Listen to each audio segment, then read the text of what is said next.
Hi guys, it's Actual Mono. How's everyone doing? Good, I hope. It's Valentine's time. Yep, I know not everybody likes Valentine's Day because, you know, it's a money spinner and it makes people feel guilty for not buying their loved ones presents when they pretty much buy them presents all the time anyway.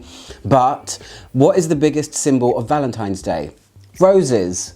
What is one of the biggest notes in perfumery? Roses. So I thought I'd do a little mini collection video of the rose fragrances that I have in my personal collection. Just to kind of maybe give you an idea, if you're a rose lover, by the end of this video you will realize the types and the styles of roses that I personally prefer. They don't always have to be sweet, bouncy, you know, feminine, girly, powdery type roses. I like my roses with a little bit more of an edge and a little, when they're paired together with something a bit dark or mysterious. So I have quite a variety, but a lot of them lean a little bit dark, I guess. So it's just a little, have a look at these bottles. Here's some ideas. You know, you might want to, if you're looking to add a new rose to your collection, maybe this will give you some inspiration and you can just, you know, have some perfume porn for the day, night, whenever you're watching this. So let's begin. Just little mini conversation about each one. I don't even know what I'm gonna say. I always do things like this off the cuff. So where am I gonna start? They're all here. I think I wanna start with, let's start with the monster, shall we? This is Confetti and it's by Penhaligon's. So this is a really good one. It's definitely Penhaligon's bestseller, and I don't know if it's for the fact that they pump this fragrance out of their shop in big, massive clouds that suffocate you. I mean, they really promote this fragrance, and that's not why I got it. Someone gave me it sprayed on a handkerchief, and I really liked it, so then I went and got it. So more often than not, when I wear this fragrance, people say, "Gosh, that's really strong, you know." And I say, I know, right? This is a rose oud, and it's easy to sit there and say rose oud is done to death. I mean, it really is. Rose oud combination is something that you find in just so many fragrances. It goes hand in hand. It's like cheese and pickle, or if you're like me, mayonnaise and Wotsits. It's a rose oud fragrance. It's very obnoxious. It's very loud, which is part of the reason I like it. But it's got something a little bit more than just rose oud. To me, there is a really nice softness to it, even though it's super loud and strong. Oh, I got some little blotters so I can just kind of remind myself of things, even though I know how they smell. But, you know, it's really nice. The rose in here is sweet and the rose is powdery, but it's backed up and it's changed by the darkness of a lot of woody notes. It feels super oriental. It feels like it was made for the Middle Eastern market. It's that sort of style, you know, those heavy oud fragrances, but it's refined and it's done really well. And there's a reason that it's popular. I mean, it's a going out. For me, it's like a going out kind of look at me date night fragrance. Why did I say date night? I hate that term. Because what is date night? Where are you going? Are you going rock climbing? Are you going to the theatre? Or are you going to a club? Are you going to a restaurant? Date night should be swiped from our vocabulary because it doesn't encompass one thing. Anyway, Confetti is a great one. I'm not sure where the roses come from in here, but the rose is soft. So it's essentially a soft rose perfume. The rose in it is soft, I mean, and then there's huge amounts of woody darkness that make it feel oriental. It's kind of resinous and powdery, and I think it's really great. There's a reason why it's popular. So we're starting with that one. Confetti by Penhaligon's. When I show the next one, I'm gonna feel lots of hearts break across the world because my heart breaks for it too. It's Midnight Poison and it's by Dior. This little beauty, oh my gosh. I mean, how many of us are really sad that this got discontinued? No matter what you say, it's such a great rose perfume. It's more focused on patchouli. To me, there's a magic to this perfume and I don't know how to describe it. The patchouli's kind of rough in this, and to me it's not a rosy rose. It's not a rose lover's perfume, but if you want something a little bit mysterious, to me it's ultra sexy. Another word that I don't think should be used to describe perfume, but it's my type of sexy, this perfume. And I know that we don't know why Dior discontinued this. Only they know. I mean, I'm sure they must know that people are really peed off that this one went, but I've only got a little bit left and I treasure it. I wear it on special occasions. I'm not just going to keep it forever and let it go off. But this is a rose patchouli, really beautiful, kind of exciting and unique as well. At the time of its release, it was very unique. So Midnight Poison by Dior. The next one is, I would say, probably one of the more beautiful roses in my collection, and it's Lyric by Amouage. This is gorgeous. I mean, it's really deep red. You can't really see it on the camera, but it's a very deep red bottle, and this is just pure elegance. It's one of the softer roses I have in my collection. To me, it's got a almost waxy feeling to it and powder at the same time. It's just class. It smells so classy. It's really comforting. It's I wouldn't say cozy, but it's one of those things, it's a bit kind of wear it to bed. It's gentle enough that it's not a statement. It's more of a, if I smelled this on someone, I would be intrigued. I wouldn't say it's kind of groundbreaking, but it doesn't smell like any other rose that I have, and that's why I like it. It's one of my favorite Amouage perfumes, so kind of pricey, this one, but it's very well made.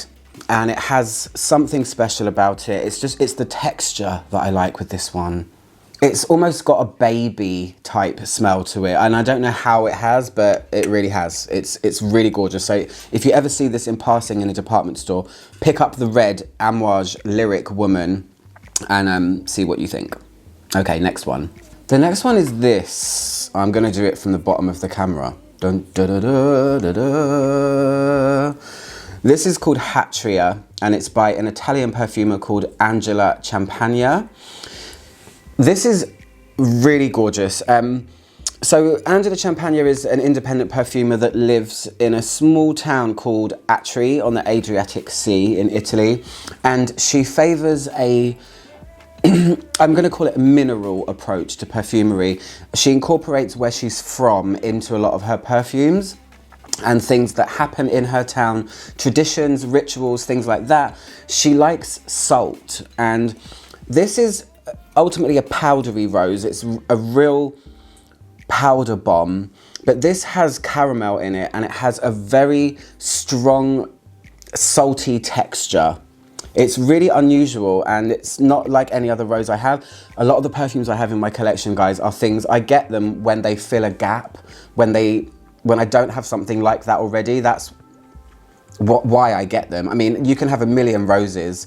I tend to look for roses that have something a little bit different, and this one certainly does. There is oud in here as well, but it's definitely not a typical rose oud. The oud is very, very underlying and subdued in this one.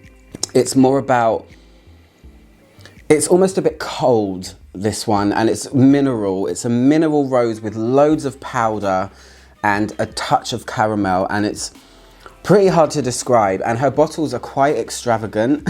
I mean, hello. It's to represent a rosarium on a church window. So that's Hatria by Angela Champagna. The next one is one that I have heard is recently discontinued, and that's quite a shame, really, but it's Flora Botanica, and it's by Balenciaga, the people that make the ugliest shoes in the world. No offense if you've got a pair. I just really don't like them. Can't afford them, but also wouldn't buy them if I could. And this is the freshest rose in my collection. It's a green, stemmy type rose, really sparky, really clean, really sharp, very spring-like. There's mint in this one as well, and it's the best fragrance I've smelled from Balenciaga, and this is another one that's really popular. I love this bottle. I love the way it's kind of illusory. Is that even a word? Illusion-y? Shall we say that? I just like how it kind of changes colour, and it's just kind of pretty. I like it. It's kind of cool. And I love the print that comes on the box. I think it's quite a well-known print that Balenciaga do with all the plants and things. I don't know. It's really colourful and beautiful. But this is a rose for spring. There's not really any sweetness in this one. So this is if you like clean, crisp, sharp, bracing type roses with some greenery. So it's got that stemmy type feel. It feels like more than just the petals. It's got the plant part of it as well, the stems, the leaves, that kind of thing. So this one's gorgeous, and it's currently away, but ready to come out as soon as spring arrives. The next one is a brand that I have shouted about quite a lot recently on my channel, and it's a brand that I was waiting to shout about for a year. This is definitely in my top 3 roses in my entire rose mini collection, shall we say. And it's called Broken Bouquet, and it's by an independent German brand called D.L. Roland. They're from Berlin. Oh my gosh, I know what this smells like, but I'm gonna spray it just for the sheer pleasure. Oh God, okay, yeah, this is, I've said enough about this. I did a spotlight on this brand if you care to go and have a look at that. I've also reviewed this individually. So I love this so much. This is, where do I start? To me, it's powdery. It's a powdery rose here. This also has the greenery of figginess. So it's got the greenery like Balenciaga, but it's not crisp like Balenciaga. This is Flora Botanica, sorry. This is, oh my gosh, it's got, it's like a figgy rose with loads of powder, but it's definitely not typical. That sounds like notes that you would say, oh, I've smelled that before, yeah. And there's gourmand here as well, way in the background, but it's not a gourmand fragrance. It's just every time I wear this, I feel kind of empowered, and I don't know why. I just feel that I smell like a badass bitch when I wear this, and it's so pleasant. It's very versatile. I would wear this winter, summer, spring, autumn, dressing up, laying in bed. I just want to smell like this all the time. So Broken Bouquet by D.L. Roland is great. I love the entire line from that brand actually. But this one, and he has another one called Flower Boy, which are my 2 favorites. But Broken Bouquet by D.L. Roland, check him out if you can. The next one is by Lush, and it's called Confetti. This was a Florence exclusive that they released when they opened their perfume only. It was a sole perfume branch of Lush in Florence. They had 5 or I think 6 maybe perfumes. And Confetti is what Italians call the sugared almonds that you get at weddings. So it's a celebration of that. There is a lot of rose in here, of course. There is an almondy feeling, but the main thing you smell here is violet leaves. So it's a green leafy rose again with coffee as well. So there's a bit of depth and a bit of oomph. And for me, it's one of the more interesting perfumes that Lush have made. Super green, powdery, violet leafy kind of smell. The rose is not the star, but it's definitely prominent here, and I love that it's green. I think that's so cool. But yeah, Confetti by Lush, really cool one. I think it's back on their site if you're in the UK at the moment. I don't know when you're watching this video, it might be gone by then, but I really like this too. The next one is probably the most special rose perfume that I own, and I've talked about this one on my channel before quite a bit as well. And it is Saffron Rose, and it's by Grossmith, which is a UK brand. They are one of the oldest perfume houses that exist in the UK, along with Floris. I think Floris is the oldest, but Grossmith tend to focus on vintage, but they do have some newer formulas they've released, and this is one of them. And to me, this is just absolutely exquisite. I've talked about it before, so if you've heard me gush, I'm sorry, but I'm gonna gush again. It's also the most expensive fragrance I own. There's fireworks going off. Maybe someone's having a great Valentine's night, I don't know. It is the most expensive fragrance I own, and that's not why it's my favorite. Even if this cost £5, it would still be my favorite. It's not about the price. It's just unfortunate that it costs that much, but this is, of course, Saffron. It's rose as well. This has a kind of leathery undertone from Castoreum. There is oud in here as well, but it's definitely not one of those typical rose ouds. It's extremely elegant and exquisite. It just smells like money. It just smells like money. That's all I can say. And I know that's probably quite crass to say that, but you can tell this is expensive. I don't know how, but it's The saffron gives it a dryness. The saffron is the star, I would say. The saffron and the oud are the star. The rose is a back player, shall we say. But man alive, this is stunning. If you ever get to try this, please do, because yeah, it's my favorite rose perfume that I own. The next one is one that I wear when I want something a bit more abstract. This is the most abstract rose perfume I own, and it's called this. I'm not gonna say the name because, oh my gosh, I just call it Hermann for short. It's probably Hermann, but I call it Hermann. And it's by État Libre d'Orange. This is a wacky dacky doodle type rose perfume. It doesn't smell like anything I've tried before. It's about shadow. It's about I think it's a poem about two horsemen riding through a forest, and they're talking about their shadows, and your shadows having its own smell. Like, it's very État Libre d'Orange, and their stories are just like, whoa, man, what the hell? But this is an incense rose, and it has a lot of ambroxan in it. It kind of smells silvery. It smells very, oh gosh, it's really hard to describe. I have reviewed this one in full as well. I've actually reviewed pretty much all of these in full, pretty much all of them. It's cold, it's silvery, the ambroxan is a big player here. It's very voluminous, you can smell it everywhere. And it's kind of somewhere between dark and cold. And the rose here isn't warm. It's not in any way like a pretty type rose.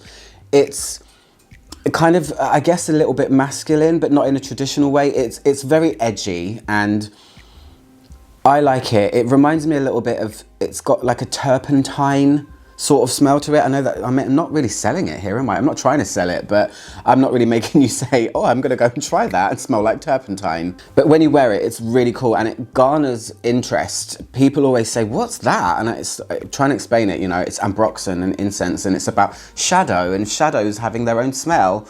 Anyway, it's a really good one, and it's one of my top 3 from État Libre d'Orange as a brand. So that's why I wanted to put it in the video. And it's a rose. The next one is one of the newest ones I've added to my collection. It was a gift from somebody that I know. Margie, thank you so much for sending me this. It was really unexpected. And it's Nirvana White by Elizabeth and James. I had actually been intrigued by these perfumes for a while. And I'd heard about them a lot, but never actually smelled them. And I wore this quite a lot the other day. This is a rosy rose perfume. And this one is very, very sharp. It's a biting, sharp rose.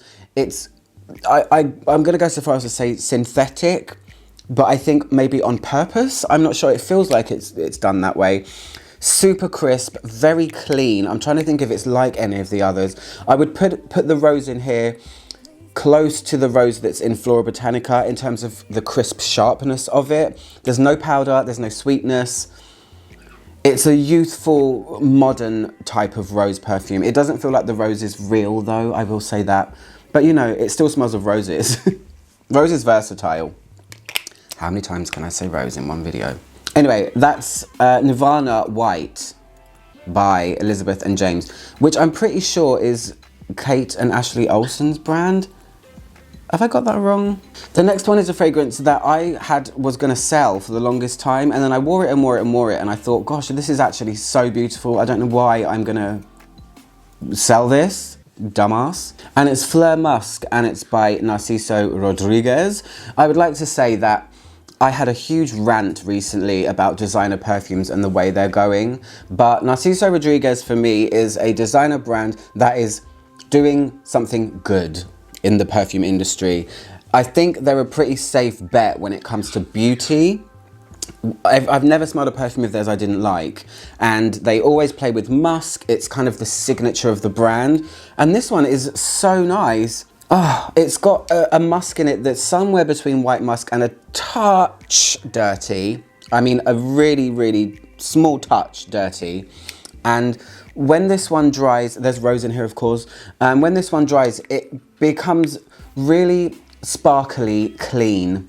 And it's not an aldehyde type of clean. It's something else.